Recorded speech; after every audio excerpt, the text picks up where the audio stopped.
Hi guys, welcome back to my channel. Ngayon mga kawatchador, meron po tayong dumating na isang parcel. Yan guys, habang binubuksan po natin to, shoutout po kay Sir Guado Milindres from Bataan. Yan, second time na po ito nagpagawa sa atin. At itong pinadala po sa atin ay, tingnan po natin. Yan, papa-condition daw niya. Yan, bali dito po ito pumatak sa akin sa sa pwesto. Kaya dito ko na siya binuksan. Yan. Alam na nung GT&T kung saan dadalhin. Yan. Dalawang items po yung na yan. Yan. Bali natin yan. Open natin isa-isa. Yan, medyo tayo. Habang binubuksan po natin yan, medyo sobrang kapal kasi ng pagkakabalot para sa safety ng items na yan, kaya kinakapalan.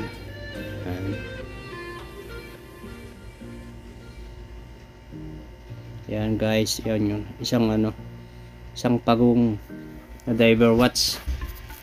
Yan. Kailangan natin i-condition, check daw. Yan, ito pag isa guys.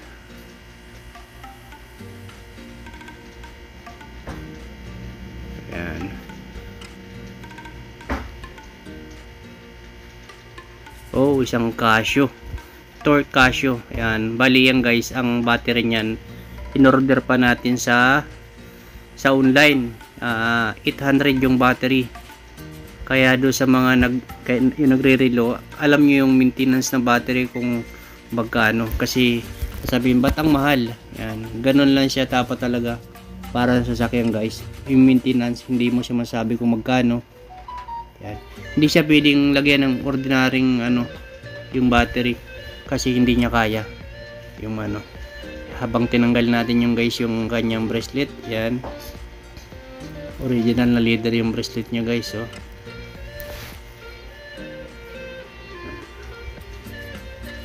medyo mahirap yan, matigas na yung niya, spring bar. Hirapan tayo magtanggal dito. Ayun.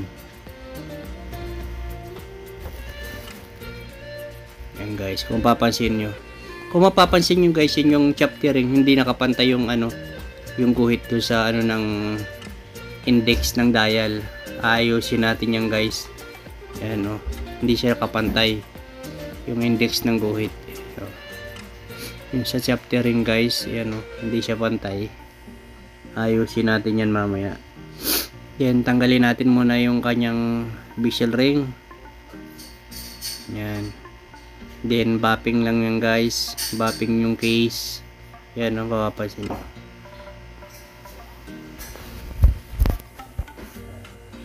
Yan, shoutout po sa mga taga Bataan kasama ni Sir Guado Milindres. Yan.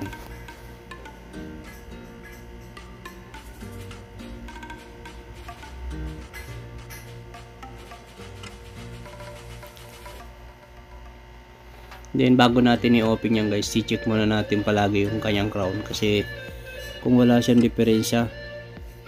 Yan.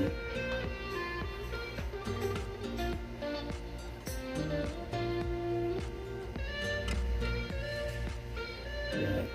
Habang pinas forward muna natin para mabilis na. Yan, pagtanggal ng mga gasket. Yan, medyo may dumi. Yan. Six aside.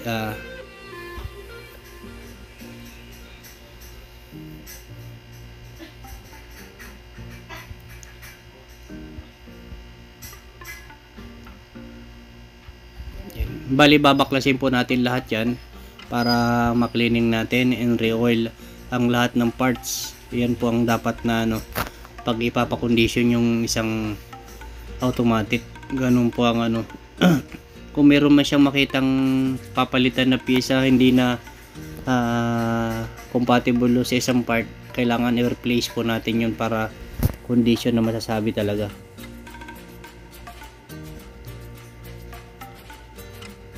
Yan.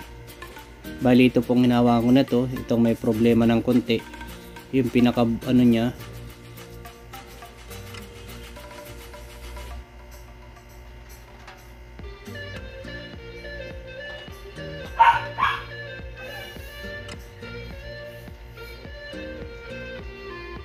Yan, marami po yung ano yan. Din itong barrel drum, yan, nanggalin natin para ganyan lang po yung guys, karami.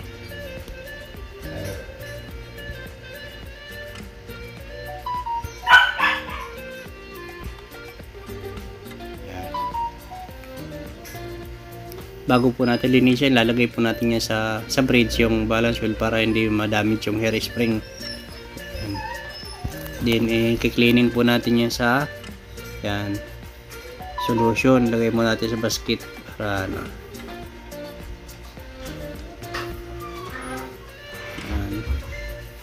Yan po natin lagay lahat yan. Mas maganda po kasi pag ginaan sa cleaning solution, malinis, makintab. Yan. Yan po natin siya. Yan. Habang nakasawsaw na po yan, nalinis na natin, then patutuyuin po natin uliin dyan sa papel. Yan. Hindi na po natin pinakita kung gaano katagal inilinis o inilinis sa fluid, ammonia. Yan, isa-isa po natin, then yan, fast forward again bago yung may kunting dumi pang natira yan sa barrel drum sa loob, kailangan ikutkutin mo pa rin yun yan, kasi masyadong matigas na yung kaya hindi na kinaya ng solution. Yan, isa-isa po natin yan, ilatag dyan para matuyo. Yan po ang makina ng 6309 ng mga kawatsador.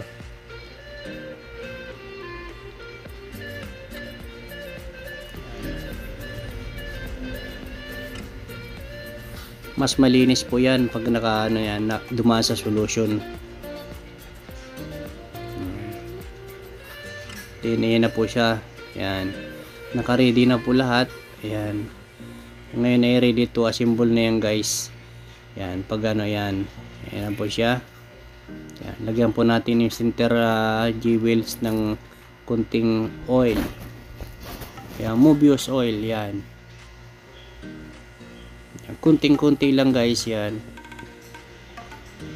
Kasi pag sobrang dami, kumakalat siya sa mga mechanical. Mahirapan ng makina. Yan. Ayan lang po. Para lang tayo guys naglalaro pag gagawa ng reload.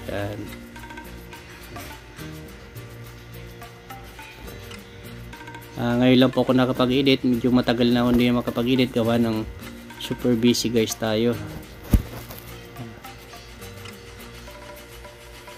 Skip wheel, third wheel, yan, center wheel,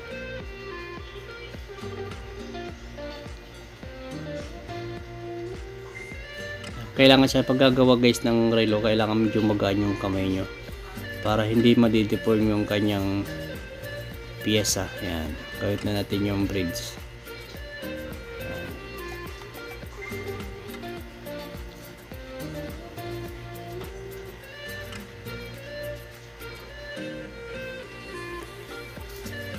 Bago nyo po yan i-screw, siguraduhin nyo pong naka-center lahat sa jewels yung mga ano niya, mechanical, para hindi mabali pag nilagay ng screw.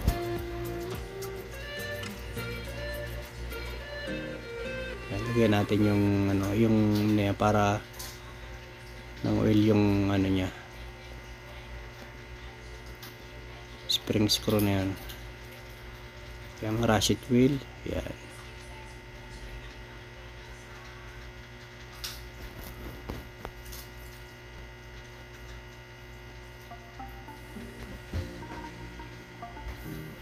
Mga tatlong jewels na yan, kailangan natin yan na i-oil para mas magandang takbo nya guys. Then itong kabit na natin yung valid port nya. Yan.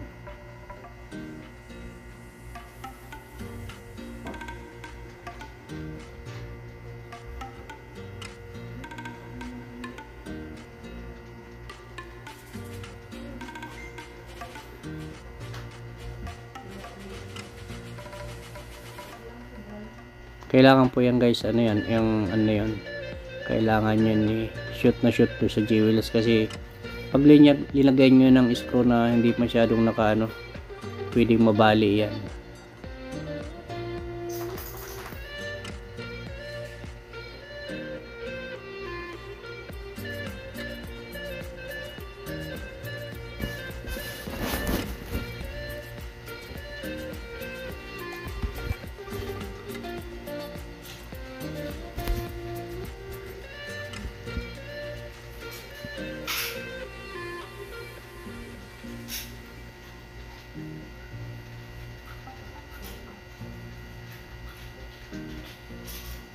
Halos ang aking nagagawa dito ay puro divers.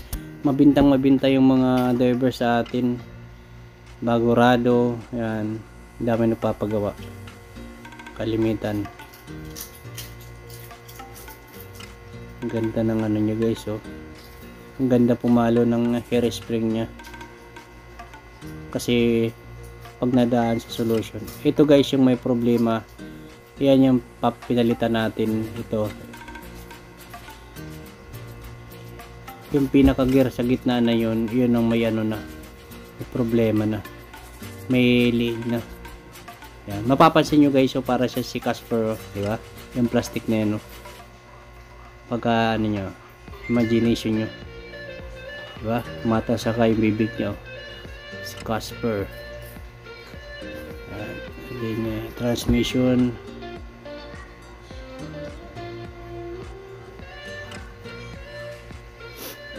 Yan, kabit yun na dyan sa babaw.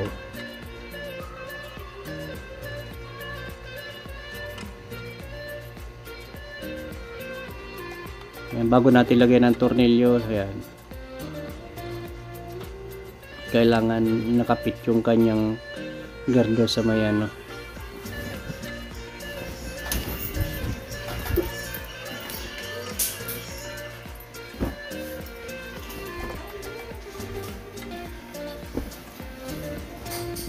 yan, kabit na po natin yung rotor nya.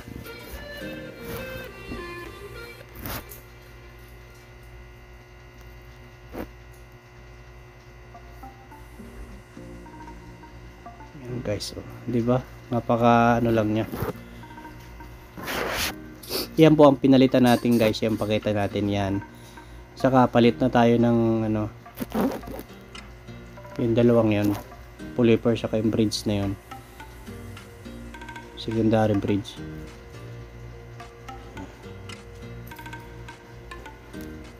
Yan. Then fast forward na natin guys para mas mabilis. Yan yan sa mechanical sa ibabaw ng mga calendar.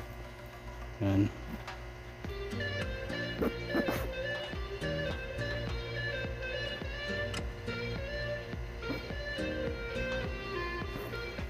Importante talaga guys yung malinis mo yung mga mechanical din yung G-wheels, kasi doon nababalanse ang sa G-wheels. Pag madumi yung G-wheels nya, nahihirapan yan.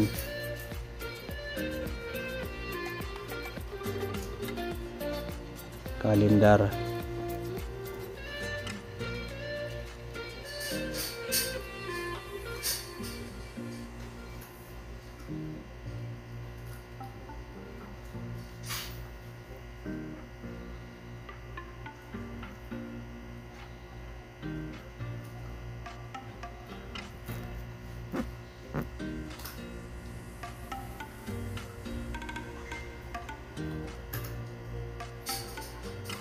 Ayan guys, mapapansin nyo bago natin ilagay yung nya, dial nya, linisin muna natin yan ng yan, parodi ko, kasi kung may mga dumi-dumi nakakapit yan, yan,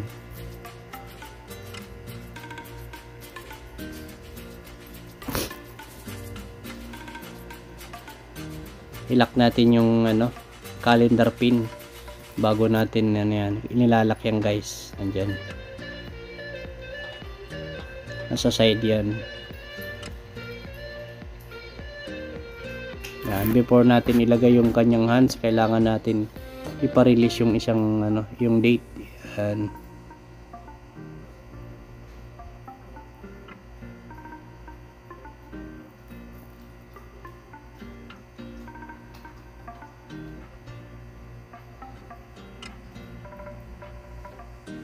medyo maingat tayo yan guys sa pag-ano na yan, para hindi natin masugatan yung dial. Kahit yung kamay kailangan malinis.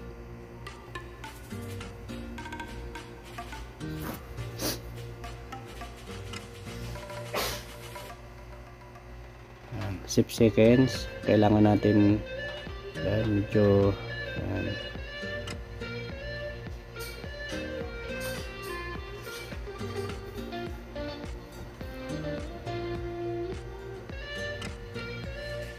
Bago natin ilagay yan guys yan, siyempre yung kanyang hands kailangan magandang ano, lapat kung may sasabit or ano ka, mga dumi-dumi.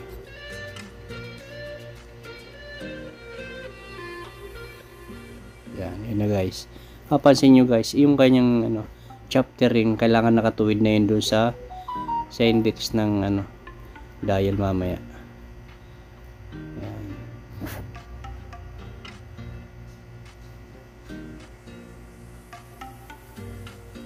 Bali nabapping ko na nga pala yan guys, yung ano na yan, yung case na yan, hindi na lang natin yan ano. Yan. Bali papalitan po natin yung kanyang gasket kasi manipis na, flat na. Dapat po ang gasket ng divers ay bilog bago natin ano yan, bilog yung kanyang ano. Yan. Palitan po natin yan ng bilog yan.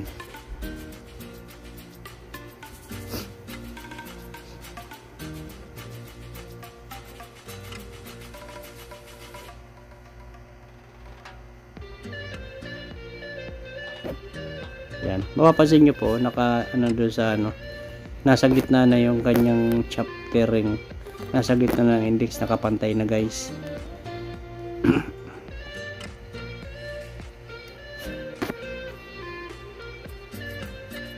Yan. Bali tapos na po yan guys. Din ito pong ano na to, yan, nailagyan na po natin ng battery yan. Yan, yung Tok Solar na ano yan, Casio. Yan. Bali shoutout nga pala sa mga ano, Sir Guado Milindris from Bataan yan. Ready to ano, ship na po yan. Pasensya na po ngayon ko lang na ano, na i-upload dito. Yan, maraming salamat guys. At hanggang dito lang. Bye-bye.